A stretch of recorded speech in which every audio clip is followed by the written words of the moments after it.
All right, and we are back. And now we have, I don't know if it's the Abbott or the Costello of this partnership, but we have Tara Rodas.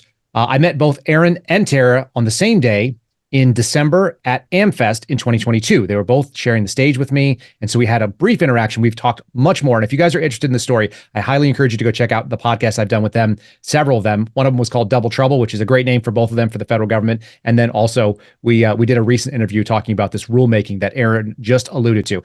Tara, welcome to the program. I'm looking forward to having people kind of understand your story as well. Sure. Kyle, thanks so much for having me on. And it's always an honor to follow my Double Trouble friend, Aaron Stevenson. So thanks so much. Now, you're sporting our Suspendables logo, which some people will see kind of black on mine. You've got the pin there, which people can find. My buddy has kind of created this logo. It symbolizes government agencies in distress and under duress, which is what we're seeing right now. Tell me about when you first became aware of Aaron's story and what you were doing at the time. Yeah, so when I became aware of Aaron's story, this was August of 2021. I was actually deployed to the Pomona Fairplex emergency intake site and was part of the federal case management team who was processing or helping to process migrant children from the border and place them with sponsors in the United States. Now, there's an important caveat. We had turned in so many cases of suspected trafficking, but when we went to the Pomona Fairplex, me, my other federal partners, we had no idea that bad actors were trafficking children through the program for labor and for sex.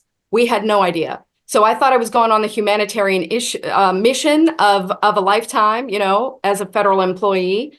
I've worked for the federal government for more than 20 years, although today I'm not speaking on behalf of my agency, but I was just stunned at all of the fraud that I was seeing in the system. So in August of 21, after reporting tons of trafficking, I see Aaron's disclosure on this video of this organization I had never heard of, which was Project Veritas.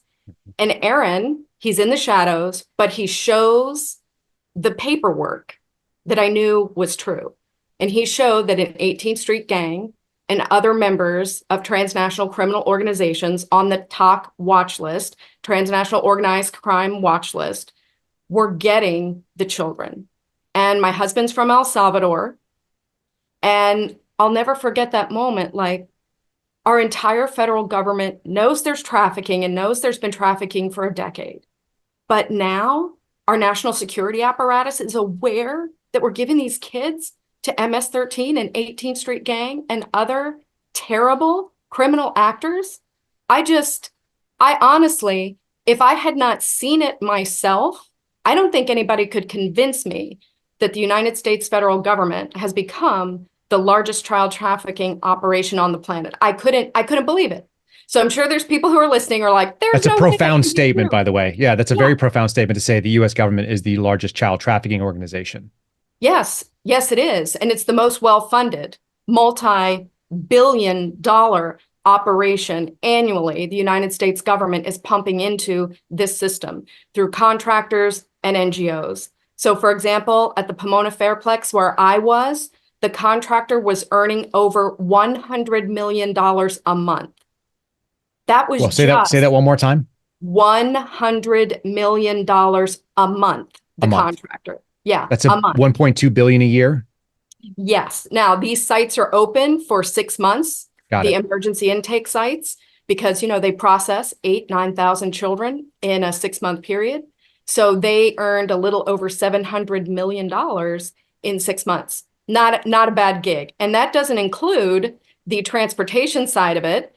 And our great hero, Carlos Ariano, who was transporting the children from our site and all the other sites all around the country under the cover of darkness to now what we know are criminals and members of transnational criminal organizations who are abusing these children. It's just horrific. So your special skill set, to go over there, to be fair, was that you spoke Spanish. Yep. And I think that you have a big heart. Was there anything else that you were selected based on other than that you're not a criminal investigator and they sort of filtered those people out from the list? No, they just had everybody apply, and then they took people who had, it could have been my teaching skills. It could have been my background in project management. I teach project management. So it could have been that, but they never told us exactly why each one of us were chosen. But the main reason was that I am a fluent Spanish speaker. My husband is from El Salvador. I've traveled extensively in El Salvador. I've been to Guatemala and Mexico, and mi español no es perfecto, pero yo puedo hablar. So it was really important that they had someone greeting the children who could, give them a smile and ask them about their trip. And I really thought I was just going to be coloring and doing puzzles with the kids until they had a need in case management. So, I figured, hey, that was something that I could definitely do. And I remember talking to some of the agents and investigators that I work with. I'm like, hey, when you're dealing with small children, do you have any advice? And I'll never forget some great people who I have to give a shout out to at HHS Office of Inspector General. They were like, Tara, you get on their level. If they're like 6 or 7, you sit in those little chairs with them. Yep. And so that's what I did in the very beginning until I went over to case management. You speak Spanish. You've worked for the government for a long time. You see Aaron's video and you have got it. Like, what is the feeling when you realize what you're involved in versus the expectation that you had? What was that like? Yeah, well, Kyle, I am not ashamed to admit that I cried a lot of tears. When I realized we were giving kids to MS-13, I felt like panic. Up until that point, I had been reporting, and had, I know my lane of what are legal pathways, right, that I can report. And so I'm reporting, and I'm knowing that some of my other federal partners are going outside, various chains of command. So I'm like, I'm going to let them do that. I'm going to stay in my lane, but report as high as I possibly could to every organization that I knew. And then when it became MS-13, I said, now I have a new avenue. And that was Department of Justice, Office of Inspector General. And so I'm very grateful to some people there who took this extremely seriously.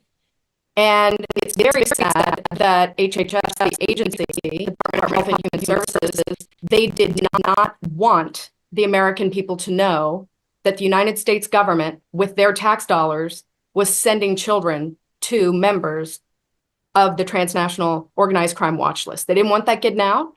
They did not want it getting out that we were giving kids to MS-13. And once I started reporting that, that's when things, the heat got turned up. It took them less than 30 days to, Sure. threaten me with investigation, walk me off the site. It was an interesting day.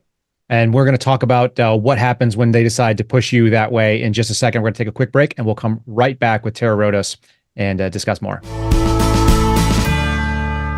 All right, folks, we're talking about New Year's resolutions. Let's look back at 2023. My friend Dinesh and Debbie, they both got on PhD weight loss and lost weight. Now, there's a bad news that comes along with that. You probably got to replace a lot of your clothes, and some things are not going to fit the way they used to. But that seems like a good problem to have. Debbie's lost 24 pounds. Dinesh lost 27. They're both on the maintenance doses right now. They look great. They got tons of energy. These are very busy people. You guys probably know this already if you watch the show. The program is based on science and nutrition. That means no injections, no pills, no tons of hours in the gym. Who's got time? And no severe calorie restrictions. It's just good, sound, scientifically proven nutrition. It's pretty simple. They make it easy. They're going to give you 80% of your food at no additional cost, and then they tell you when and what to eat. Guess what? You can do it without being hungry. Sounds like a winner. The founder, Dr. Ashley Lucas, has had her PhD in chronic disease and sports nutrition. She's also a registered dietitian, and she helps people lose weight. Most importantly, she helps them maintain that weight loss for life.